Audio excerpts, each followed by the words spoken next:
Hello, welcome to the channel that aims to bring some light into games left in the dark.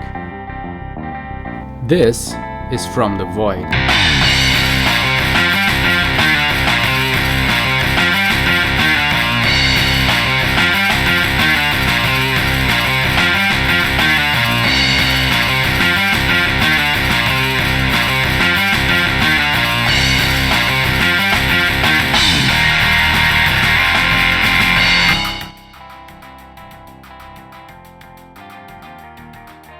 E3 2021 is now over, and I've been all over it, as well as all of the adjacent events that happened during these past several days. And if we look at the bigger picture here, we had a multitude of games of all shapes and sizes, so much so that it was hard for me to narrow them down to this list of no less than 50 entries, so I apologize in advance if your favorite game is not featured here. I wish I could have included many others, but the list would just get too big. Other than E3, we had Jeff Keighley's Summer Game Fest, Guerrilla Collective, Tribeca Festival, Wholesome Direct, Day of the Devs. I mean, so many events that I am sure that a lot of people didn't get to see a bunch of games that I am about to show, as they got overshadowed by the bigger ones. And I'm also featuring a bunch of the biggest games on this list, so I'm sure there will be something for everyone here, whatever your taste in games may be.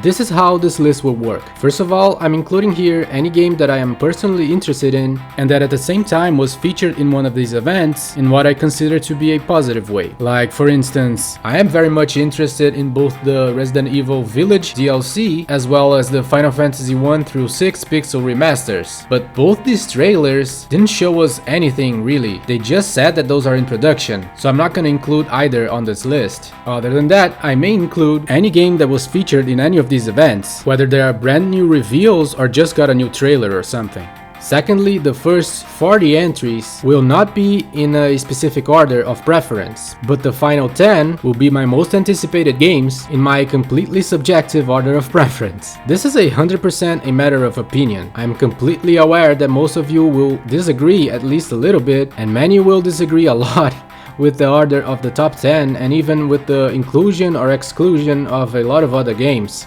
So do let me know in the comment section which games you would have included, cause everybody is entitled to have different preferences, and that's okay. So buckle up, cause we got a lot to cover here. Hope you enjoy. The first one was surprising to me, Ultra Age.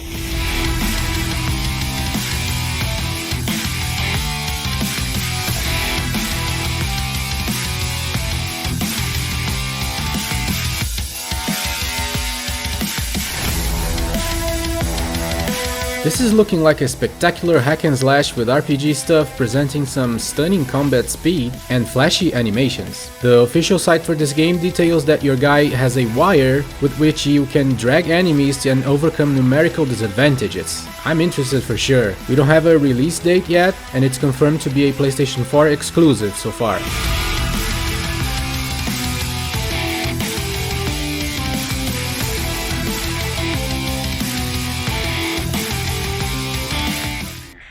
Okay, a little backstory for this one. Jeff Keighley announced during Summer Game Fest a new publisher label called Prime Matter. That was weird actually, to have an announcement of a publisher, but anyway. Then the following day we got the live stream from this publisher to highlight the 12 games they are currently producing. Now, if you didn't see it, don't even try. You have no idea how bad was this live stream. I swear, it was truly painful to watch. Such long and boring talks. They would show like 15 seconds teaser of the game, or many times no game footage at all, and then, not exaggerating, 15 minutes of pointless interrogations between this completely out of touch Prime Matter spokesperson and the developer of the game. It was insufferable. But sprinkled throughout, we got a few trailers from some of these games, and the only one that really showed some actual meaningful gameplay, and was surprisingly a good one, given how much of a train wreck this presentation was a game named Skies Above. It's a sci-fi third-person action shooter where you control this astronaut stuck on an alien planet trying to survive. It's looking good, nothing game-changing in this specific genre, but certainly looks interesting. A bunch of wild alien life to battle against, some mystery going on regarding where these technological structures came from, This could be a good one for fans of this genre. I don't think they announced any release date or consoles for this one yet, and I really don't want to go through the intolerable Q&A to find out. I'm really sorry. Next is Sable. This game I had on my radar for about 2 years when I saw the first glimpse of the gameplay, which really impressed me in the graphics department, coupled with the hoverjet bike movement, which really grabbed me. Now we got a deep 13 minutes view on the gameplay of the early parts of the game, and it's still looking exquisite. Also, the gameplay in this seems to be straight up a Breath of the Wild style in terms of exploration, with the climbing and gliding mechanics. There isn't any combat feature in this game, however. Sable will be focusing on puzzle solving, exploration, and platforming with the glide mechanic. We also found out that Sable will be released in September 23rd, 2021, and so far it's only confirmed to be coming out on Steam and Xbox One.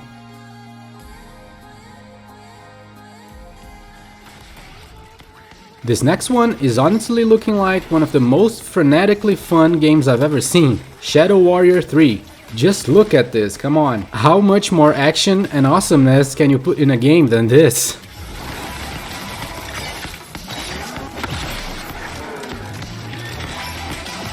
It's in first person, but it's as much shooter as it's melee focused. And you also have a grappling hook, you can shoot at enemies, which brings this closer to Doom Eternal, which is a great thing. You also have execution moves, which they show that give you usable items to help you in surviving these dynamically deadly arenas full of traps and grotesque monsters. This looks like a blast and I'm 100% in, even though I never even played any of the previous Shadow Warrior games. It's coming later in 2021 to PlayStation 4, Xbox One and PCs.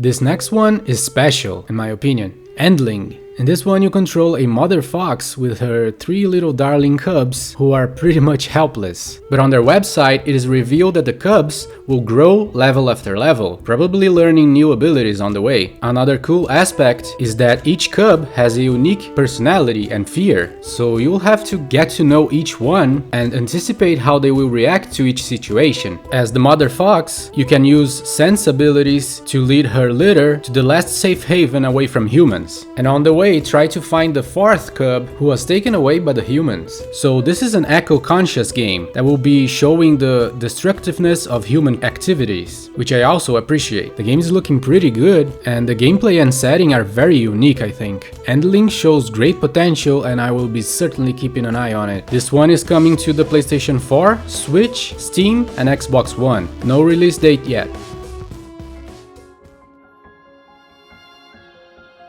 Another one I've been following for some time is Omno.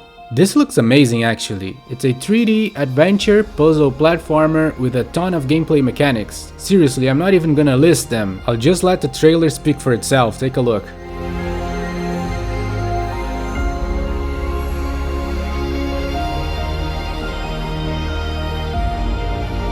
This is looking great to me, and it's even more impressive if you know that this is being made by a solo developer. This game gives me a Journey vibe, you know? I'm totally into it.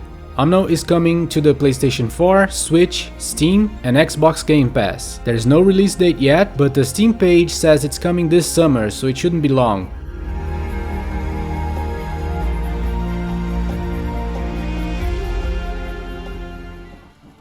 Next is a very nostalgic type of game that I'm really happy to see coming back in indie form, Songs of Conquest. This is a Heroes of Might and Magic type of game that is trying to stay true to the look and feel of the golden era of these games, which were Heroes of Might and Magic 2 and 3 in my opinion. These are turn-based strategy games where the gameplay divides into exploring the land for resources with which you can improve your castle town structures in order to be able to make better units for battle.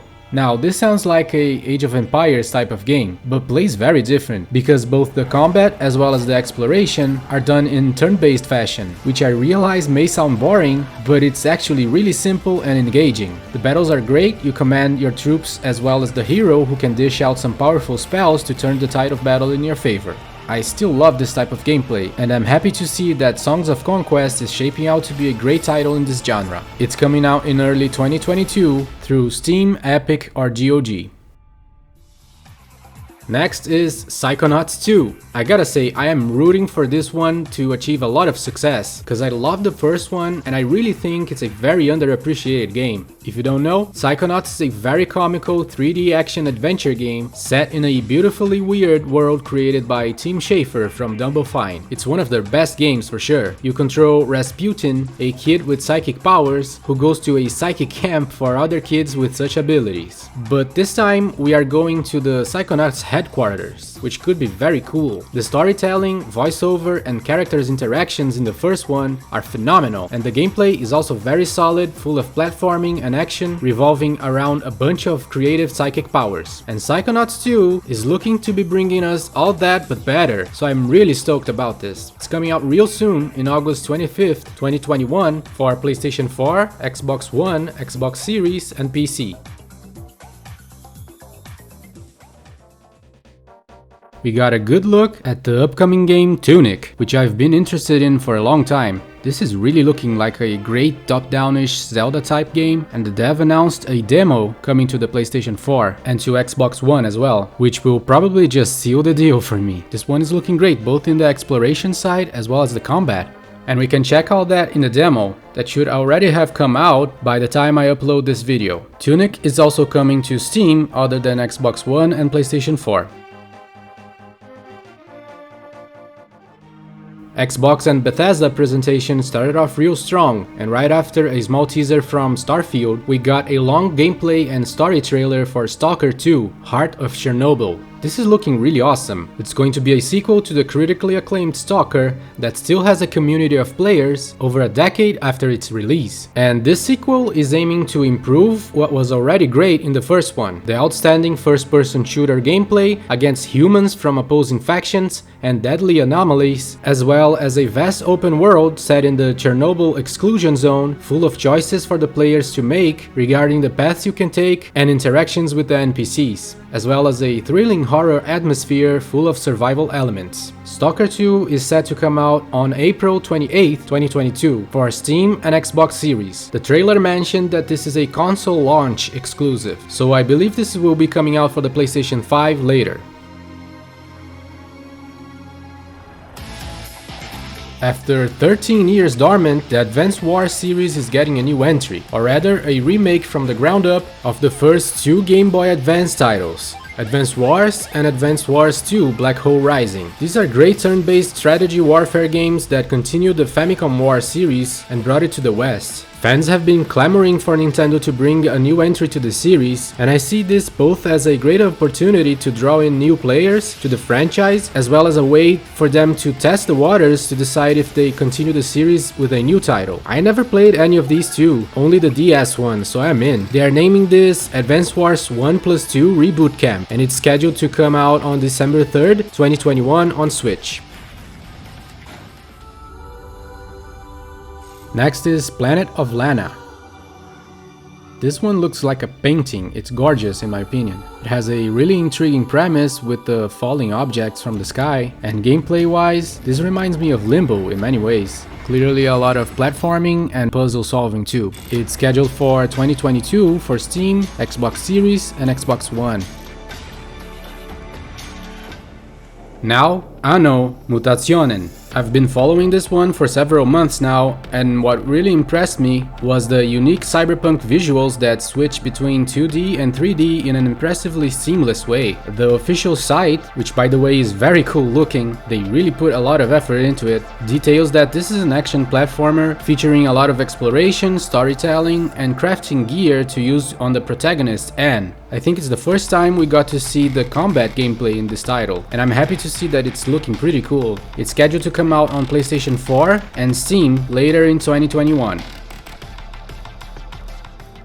This one looks just amazing to me. Death's Door. The cutscenes are terrific, and I love that you control this unassuming bird with a sword kicking some ass. It's from the same developer of Titan Souls, and this seems to be as tight as that game was in the controls and gameplay, and of course, in the boss fights. Seems great, I'm certainly looking forward to it. It's coming to Steam, Xbox One, and Xbox Series, and real soon too, in July 20th, 2021.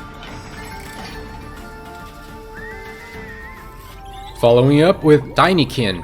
This is straight up a Pikmin style game where you control Milo, who is in a weird version of Earth, where all humans are gone and everything is giant sized, or Milo is tiny sized, I don't know, either way. He is able to catch the Tinykin creatures and use them to move around very similarly to Pikmin, but different from the famous Nintendo franchise, Milo has more freedom of movement and can interact with characters in the Ant civilization that is thriving in the absence of humans. Could be a fun game for Pikmin fans, and that's why I'm keeping an eye on this for sure.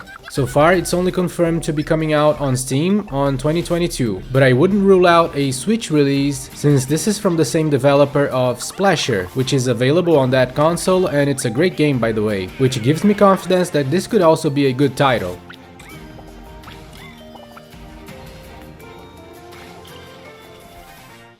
We'll also get a new WarioWare game, WarioWare Get It Together. This series is a great fit for the Switch in my opinion, it's about time. It may not seem like it, but there are a few exciting new features in this new WarioWare title. For the first time, we'll be able to actually control Wario and the entire WarioWare crew directly, and these guys are some of the coolest characters in the Mario universe. The official site says that each will have unique abilities, so I'm really stoked about this. There is also a 2-player local co-op mode, which is great and a first for the series. WarioWare Get It Together will be released on September 10th, 2021 on Switch.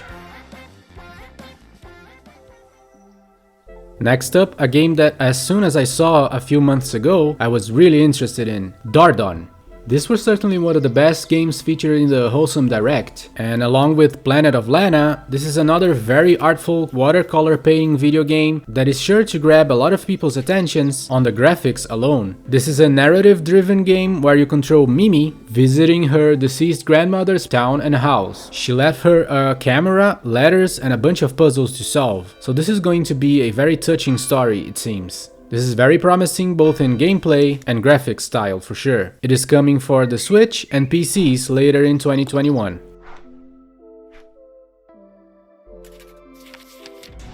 Next is Industria. This is a first-person shooter with a unique setting. It takes place in 1989 Berlin that was completely abandoned by the citizens when hordes of robots invaded the city, and it's up to you to uncover what's going on. I really like the atmosphere and the machine enemies in this, and that's the sort of thing that attracts me to a first-person shooter game.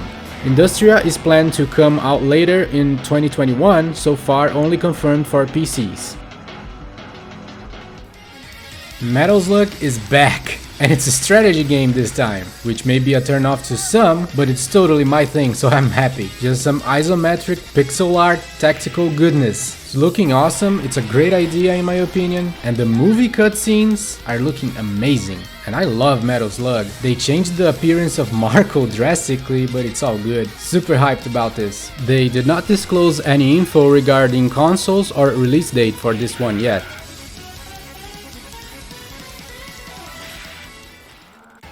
We got a bunch of new announcements from Panic for their quirky tiny yellow handheld, the Playdate. It's the one with the crank on the side, you probably already heard of it. What I really liked about this presentation is how honest and humble it was. They straight up said that you're probably not gonna like all the games that are coming out.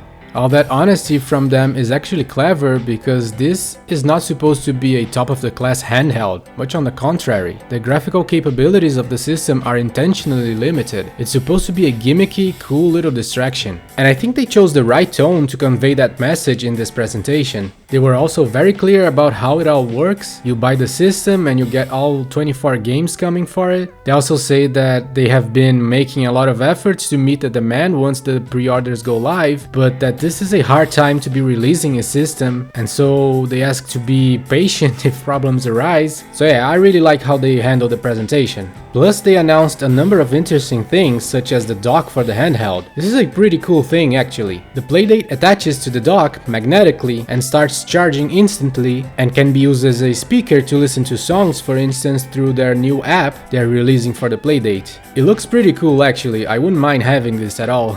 They announced to be releasing twice the original number of games, for a total of 24 now, and also that Lucas Pope, developer of Papers, Please and Return of the Obra Dinn, which are two fantastic games that I love very much, is making a game for the Playdate. So that's exciting. And we now know the price and release window. The Playdate is going to be expensive for a handheld with primitive looking graphics, priced at $179. And the system is planning to come out really soon, in July.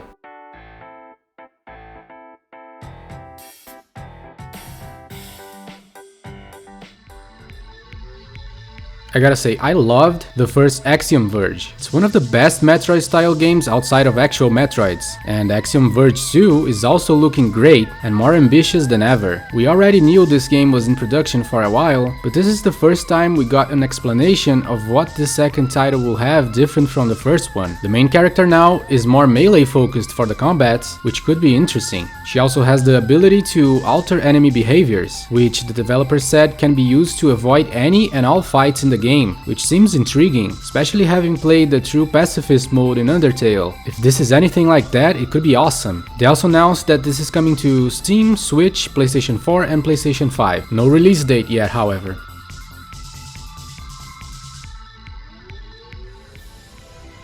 Now, SacriFire. Despite not liking the name of this game, I'm really interested in this. Mainly because of the look, which is another Octopath Traveler looking title, and especially the combat, which they detail to be a mix of turn-based and real-time, where you can target enemies' different body parts and string together attacks to make combos. Could be a cool JRPG, so I'm adding it to my radar. It's scheduled to be coming in 2022 and so far only confirmed on Steam, but on their Kickstarter page, which is live right now by the way, they have an option to choose a digital key for consoles as a reward for backers. So it's planned to release on consoles and I'm betting at least Switch and PlayStation 4 for this.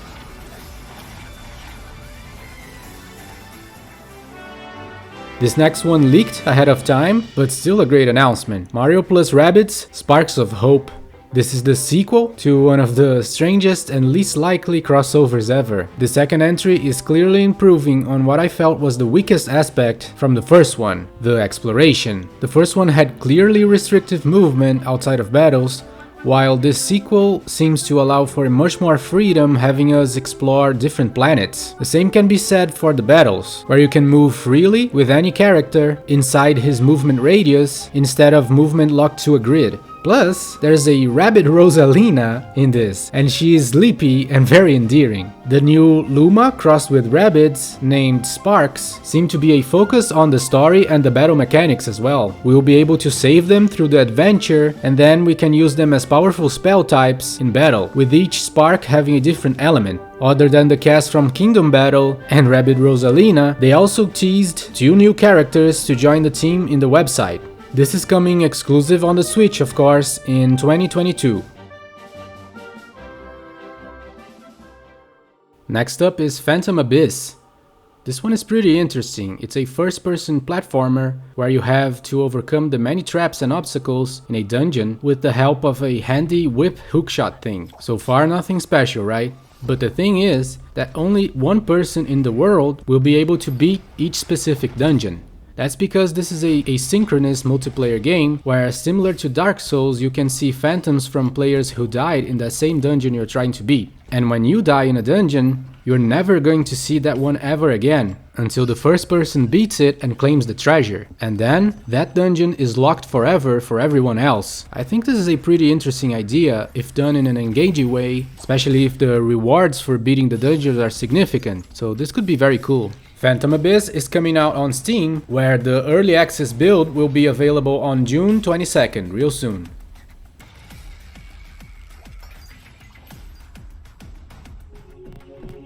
Next is Rubi, the Wayward Mira. I've been following the development of this one for quite some time. I'm a real big fan of the pixel art in this, and it's looking like a cool side-scroller Metroidvania with RPG elements such as a skill tree. This game will also feature multiple endings, which could be interesting. It's scheduled to come out this year on PlayStation 4, Switch and Steam.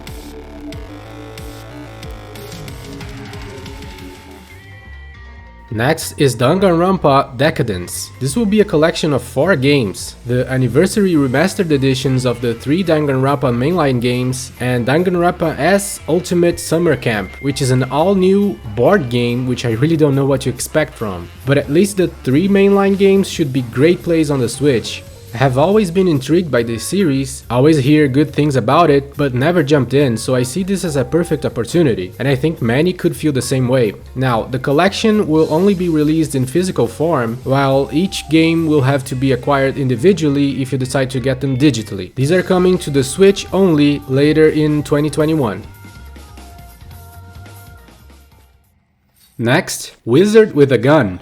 This starts with a very cool looking animation highlighting the unique art style in this game before jumping to the gameplay, which seems a lot of fun. It's a twin stick shooter and they are calling it a multiplayer survival sandbox adventure, where you can tackle it alone or in online co-op. The survival aspect is detailed to be about gathering resources and crafting ammo and devices to help you out in combat. You seem to also be able to manually expand the size of your base area through crafting. This looks promising, especially since it's a developer digital published game, so some amount of quality is to be expected. This is coming out to Switch and PCs in 2022. This next one is very unique, the Gecko Gods. I really like the premise here of controlling a very normal gecko who is naturally able to climb up walls. The game's description details that this is going to be a 3D puzzle game. I also really like the cell shading graphics and the color palette in this. We don't have a release date for this yet, and so far it's only confirmed to be coming out on Steam.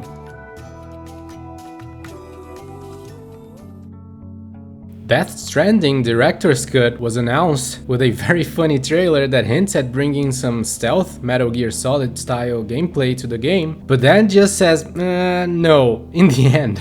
So who knows what will be the extra features in this Director's Cut, but they say that more details will be revealed in a few weeks. What we do know so far is that this is coming to the PlayStation 5.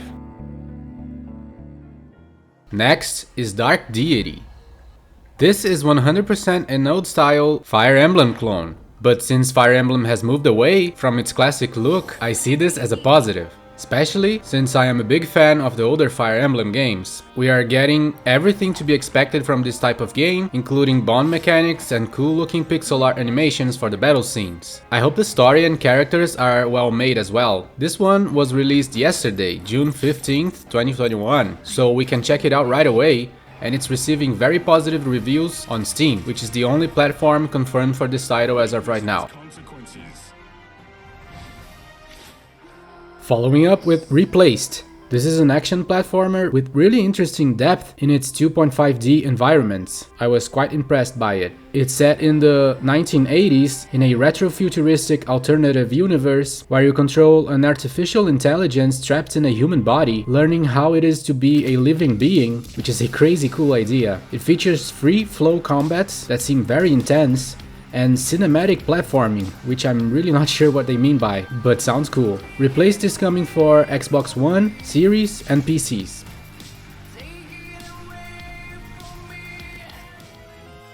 Next is Demon Throttle. This was announced by Devolver Digital, and believe it or not, it's a physical only game, forever. There will be no digital copies and it's a Switch exclusive. It's being sold by Special Reserve through their site only. I am all in favor of physical copies, but this will be a limited quantity game, and therefore will lock out anyone who finds out about this after the pre-orders are closed, or anyone who can't afford to buy it in this specific way that they're selling it, like kids for instance. So I don't know, this is certainly controversial. As for the game itself, this is a very retro style NES looking top-down shooter that seems like a blast for anyone who likes this kind of thing, and I'm one of those for sure. It can also be played in co-op, which is always a positive, and seems to be a very tough game with cool boss fights.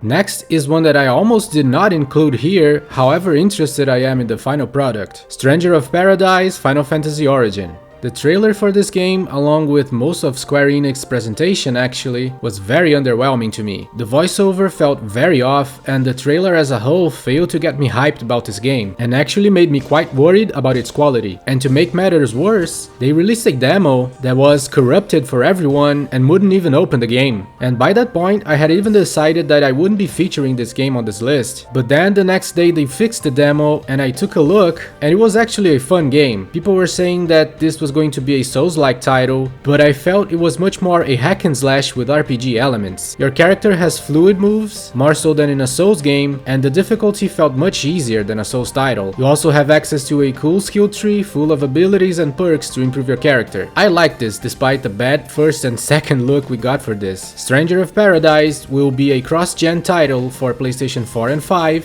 Xbox One and Series, and PCs, and it's scheduled for 2022. Now, anew, The Distant Light. This is a great looking Metroidvania, especially in the lighting department. It seems to be full of cool and interesting mechanics both for combat as well as platforming and exploration. Another cool aspect is that you can pilot some really cool machines and vehicles in this. They revealed the map of the game in the official site, which reminded me of Hollow Knight right away in size and structure. The mission here is to fix your home ship in order to then save a dying Earth. Could be a phenomenal game, really promising by the looks of it. So far, Anew the Distant Light is only confirmed on Steam and the release date is yet to be revealed. Next is Mario Golf Super Rush. We already knew plenty about this, but I'm super into it. We didn't learn too many new things about this game this E3, but that's because they showed an awesome new trailer just a few weeks ago, showing a bunch of new information, such as the special dash moves that each character has, and this very cool stadium golf course for the Battle Golf mode, which is looking awesome. This could be a very fun game, especially in the Speed Golf and Battle Golf modes, where they are pretty much bringing Mario Kart rules to golfing, and I'm loving it. And it's coming out real soon in June 25th. Now let's start with my top 10 most anticipated games. Next is A Plague Tale Requiem. This is going to be a direct sequel to the original A Plague Tale Innocence, which is a great game that I really enjoyed on PlayStation 4. Do give it a try if you can, because this is a very unique and interesting gem of a game that focuses on stealth and storytelling, and it achieves great success in both areas in my opinion. You also have crafting abilities with the main character, and there is a lot of puzzle solving. All that involved by a horrific atmosphere in a world ravaged by the Black Death, and a heartbreaking story about the two siblings, Amicia and Hugo. They didn't give us any gameplay details in this reveal trailer, but if they simply give us more of what we got in the first one, that would be enough to justify it for me. Although I really think that they're aiming to improve on everything by the look of this trailer. This is coming out on 2022 for PlayStation 5, Xbox Series, PC, and Switch through cloud streaming.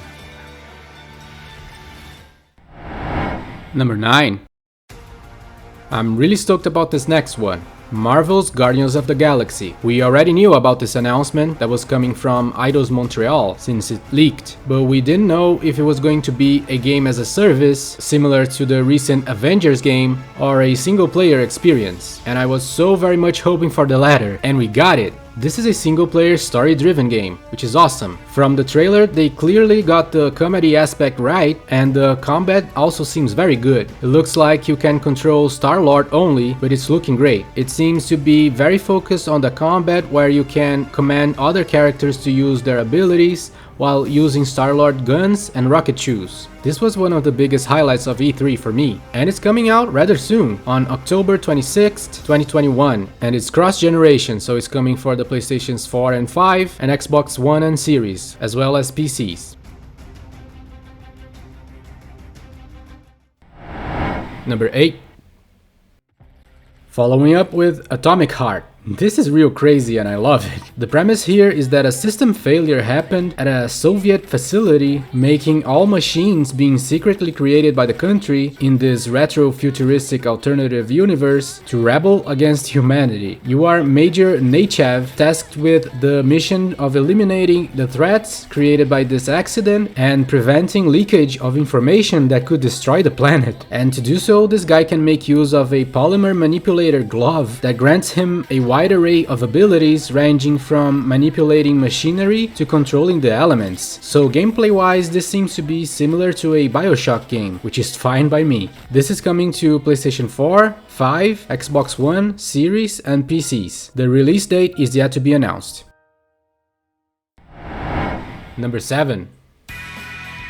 We finally got a release date and a good glimpse at Shin Megami Tensei 5, and it's looking exquisite. If you don't know, SMT5 was revealed way back in January 2017, and during all this time we had very little news about the development, but it seems like the wait is going to be worth it. We'll have the usual staples of the franchise, such as negotiating and recruiting demons, as well as fusing them together. By the way, it seems you can give names to the demons yourself, and if you didn't see it, they named one of them Kite Sith, which was a fun Easter egg. The combat is looking great, there is a combo meter linked to the enemy's weaknesses, and the wasteland environments are really well done in my opinion. The release is not far away on November 12, 2021, and will be a Switch exclusive. Number 6. And we finally got a reveal of a new entry in the 2D Metroid series, Metroid Dread. When this game releases, it will almost have completed 19 years since the last completely new 2D Metroid, Metroid Fusion. They start the trailer with the wording Metroid 5, which means that this is a continuation to the chronology of the Metroid games, as Fusion was the last entry chronologically until now. I'm so happy about this, you have no idea. I really like the new robot threats that pursue Samus around, along with her new suit that seems to be from the same material of the robots. They say that the constant feeling of threat and fear is a focus on this game, and the reason why the subtitle is Dread. And that these robots are not the only threat on this planet. Another thing they detail on the official site is that the controls now allow for free aim. In the last entry on the 3DS, you had to plant Samus' feet on the ground while aiming to be precise. But now they have adjusted the controls to allow for precise aiming while moving. This probably means a twin-stick shooter type control, which I am all in favor of. Metroid Dread is coming out October 8, 2021 on Switch. Number 5. Next is Forspoken. This one is coming from Square Enix, and it's the official name of the previously announced Project Athia. First of all, I really like the fact that you control a very normal looking girl named Frey wearing a t-shirt, jeans, and tennis shoes, totally out of place in a fantasy world inhabited by dragons and monsters. But then, she has a bracelet that gives her some awesomely quick abilities, and she suddenly fits right into this fantastical looking world. And it is also looking jaw-dropping both in movement and in combat. This is for sure one of my most anticipated games featured on this E3. It's scheduled to be released in 2022 on PlayStation 5 only. Number 4. And of course, this for sure had to be on the list. We finally got a long-awaited formal look into Elden Ring, and it was magnificent. From the mesmerizing horizons to the grotesquely terrifying creatures, this is probably going to be another 10 out of 10 from Software, and is coming not so far away in the future, in January 21st, 2022. It's also coming out for both generations in PlayStation 4, PlayStation 5, Xbox One, and Xbox Series. They revealed that there will be open world areas that seamlessly connect to the dungeons. This will be an interesting change to the Souls formula. I actually wonder how they'll do it. We'll have to see how they use all this space in the combat. One thing's for sure, we'll get some really big boss enemies to kill. To help move around in the open world, there will be a magical horse to mount, and when you're faced with a cliff, instead of climbing, you can have your mount rocket jump.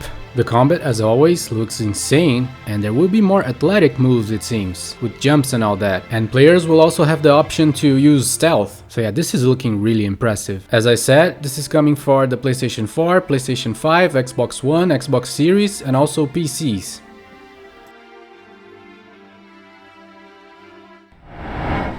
Number 3.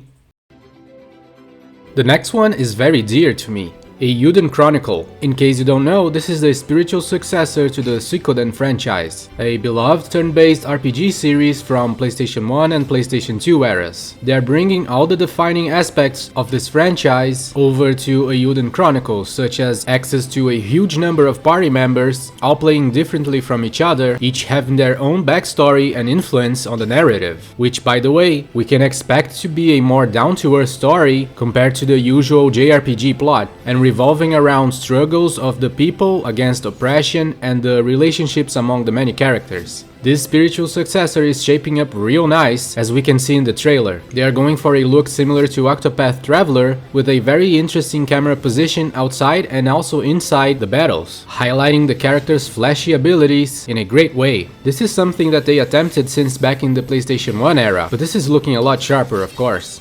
I cherish the very existence of Eiyuden Chronicle as a project, because Konami, the owners of Suikoden, have completely abandoned the series, leaving no alternative to the developers other than leaving the company and starting off on their own. And they clearly have a passion for this kind of game, and so do I. Not only they announced Eiyuden Chronicle 100 Heroes to be coming out to the Xbox Game Pass, but also announced the companion title, called Eiyuden Chronicle Rising. This companion game was the final stretch goal in their campaign on Kickstarter, at the ludicrous amount of $4.5 million, which they managed to reach, and now we know its name and got a glimpse of the gameplay. It seems to be an action side-scroller and it's scheduled to be coming out in 2022, while the RPG title is scheduled for 2023. The trailer, which was revealed at the Xbox presentation, stated that Rising is coming for Xbox One, Series, and PCs, but the developers already sent out a note to the backers clarifying that it will come out on all consoles from the Kickstarter campaign, meaning PlayStation 4, PlayStation 5, Switch, and even a possible next-generation Nintendo console. As Suikoden is one of my favorite franchises ever, I am super hyped about this. Hope you all are too. Number 2. Next up is a total highlight from the entire E3 season in my opinion, Redfall. Even though we didn't actually see any gameplay, we know that this is being made by the talented people in Arcane Studios under the Bethesda umbrella. And these guys made great first-person sandbox action titles such as Prey and both Dishonored games, and all of these have great gameplay, so we can expect something similar or even better, and that is a great thing. This trailer was very successful in showing us the world and premise of Redfall. It seems it's a vampire apocalypse or something to that effect. And by the way, I really liked the vampire interpretation in this, with the elongated limbs. We are introduced to the cast of 4 characters, which all have different special abilities, and I really like the protagonist Layla, with her psychic powers. At least I think she's the protagonist, as she received the most screen time. I really enjoyed this trailer, certainly among the best of E3 for sure, and I can't wait to know more about the game. Redfall could very well become a system seller, as this is exclusive to the Xbox Series and PCs. It's scheduled to come out in about a year, in summer 2022.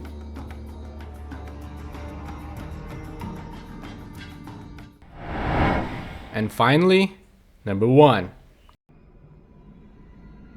It may be completely anticlimactic, but I can't help it. My most anticipated game is the sequel to The Legend of Zelda Breath of the Wild, which by the way we still don't know the official name of, but I'll let it slide since we got a great new trailer featuring skydiving and gorgeous floating islands to explore. We also see the corruption engulfing Link's right arm in here, and it's clear that he lost his entire arm and he replaced it with a mechanical one, which is intense for a Zelda game and could have cool gameplay implications. And also, another interesting thing is that after the initial cutscene, we never see Link's face, and I can't help but wonder why. Anyway, Breath of the Wild was spectacular, and I can't wait for the sequel, which they are aiming for a 2022 release. And that's it. Those are my 50 highlights from E3 2021 that I'm looking forward to the most. Again, I wish I could have included several other games, but the list would just get too big. Let me know in the comment section which are your most anticipated games, and let's have a chill talk about this announcement season. Thank you very much for watching, I hope you enjoyed, and I'll see you soon.